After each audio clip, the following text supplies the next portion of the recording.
Hello दोस्तों, स्वागत है आपका नुक्ता चीन पर। हम एक बहुत अजीब से वक्त में जी रहे हैं। सिनेमा को सिनेमा की तरह देखने वाले लोग जैसे अब बहुत कम बचे हैं। इंसानी नफरत, राजनीतिक एजेंडा, धार्मिक असहिष्णुता, nepotism, propaganda, north versus south, remake versus original, theatre versus OTT.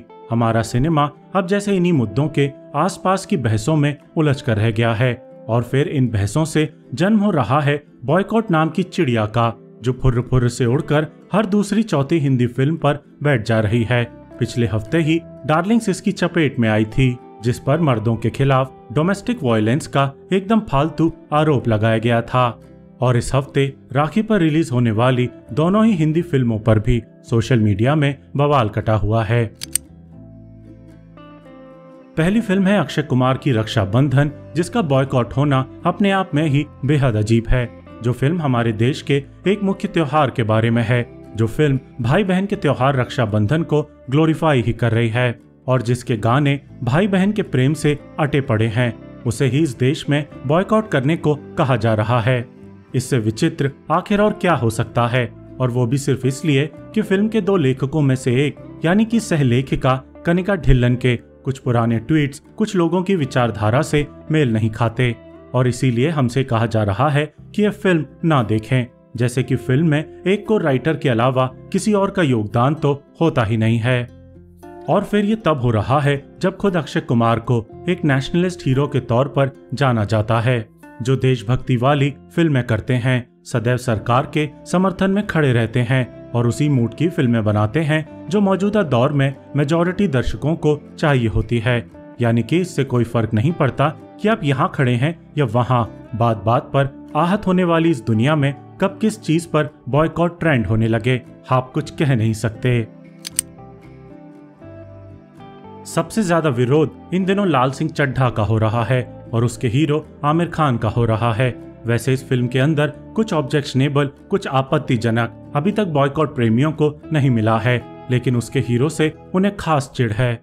Aamir की 2014 की फिल्म पीके को बार बार याद किया जा रहा है और उनके 2015 के कमेंट को बार बार दोहराया जा रहा है कि इंडिया इंटॉलरेंट हो रहा है, जो कि उन्होंने कहा भी नहीं था, बल्कि उनकी तब की पत्नी किरण राव का कमेंट था कि क्या हमें देश छोड़कर चले जाना चाहिए, जिसका जवाब आमिर ने ये कहकर दिया था कि किरण का ऐसा कहना डिजास्ट्रस स्टेटमेंट था। दंगल की रिलीज के पहले भी उनकी एक क्लिप सोशल मीडिया पर ट्रेंड करवाई गई थी, लेकिन फिर भी दंगल ने देश और विदेश में सिर्फ और सिर्फ शोहरत ही कमाई थी। समझने वाले ये भी समझते हैं कि पीके नाम की फिल्म धर्म के बारे में कुछ भी आपत्तिजनक नहीं कहती, बल्कि धर्म के नाम पर होने वाले व्यवसाय पर बात करती है।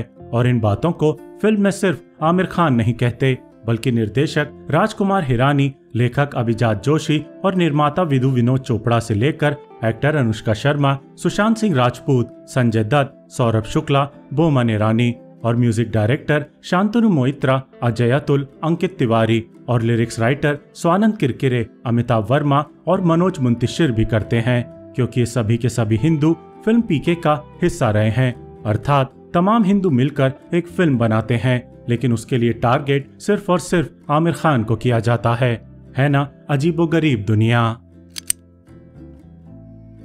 और फिर अगर ऐसी फिल्मों को टारगेट किया ही जा रहा है जो धर्म को व्यवसाय बनाने वालों के खिलाफ कुछ कहती हैं, तो फिर ओ माय गॉड को लेकर उस स्तर का आउटरीच क्यों नहीं दिखता, जो पीके को लेकर वक्त वक्त पर खड़ा हो जाता है।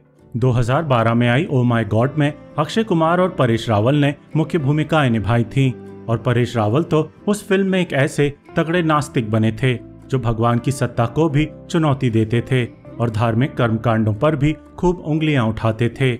वे ऐसे ऐसे संवाद भी बोलते थे, जहां धर्म है वहां सत्य के लिए जगह नहीं, और जहां सत्य है वहां धर्म की जरूरत नहीं। YouTube पर ही ढेरों वीडियोस हैं ओ माय गॉड के, जिन्हें देखकर कोई भी समझ सकता है कि पीके और ओ माय गॉड कितनी सिमिलर फिल्में थी।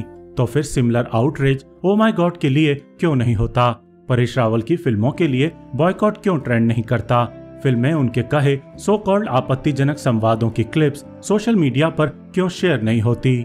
और सिर्फ आमिर खान ही दंगल से लेकर अब तक बात बेबात निशाने पर क्यों आते रहते हैं? वैसे अब ये भी कहा जाने लगा है कि इस बॉयकॉट लाल सिंह चड्ढा का फायदा सबसे ज्यादा आमिर खान और इस फिल्म को ही होने वाला है, क्योंकि इसका ट्रेलर रिलीज के बाद कोई खास एक्साइटमेंट पैदा नहीं कर पाया था। और अगर ये विवाद नहीं होता तो शायद लाल सिंह चड्ढा को इतनी बज़ और इतनी हाइप भी कभी नहीं मिलती। खुद कंगना रनौत अब कह रही हैं कि ये बॉयकॉट कैंपेन खुद आमिर खान ने खड़ा किया है, क्योंकि शायद वे भी समझ रही हैं कि ये इतना इलॉजिकल बॉयकॉट है कि इसका फायदा आखिर में आमिर खान को ही होगा और कहीं दर्शकों की सहानुभूति और प्यार आमिर खान के साथ जाकर खड़ा न हो जाए। वैसे भी कंट्रोवर्सीज के बाद हमारे यहाँ फिल्मों को अच्छा खासा मुनाफा हो जाने का एक पुराना ट्रेंड रहा है। आमिर खान की ही दंगल एक उदाहरण है, जिसने इंटॉलरेंस वाले कमेंट के बाद उठे तूफान के बावजूद हिंदुस्तान में 300 करोड़ से ज्यादा कमाए थे।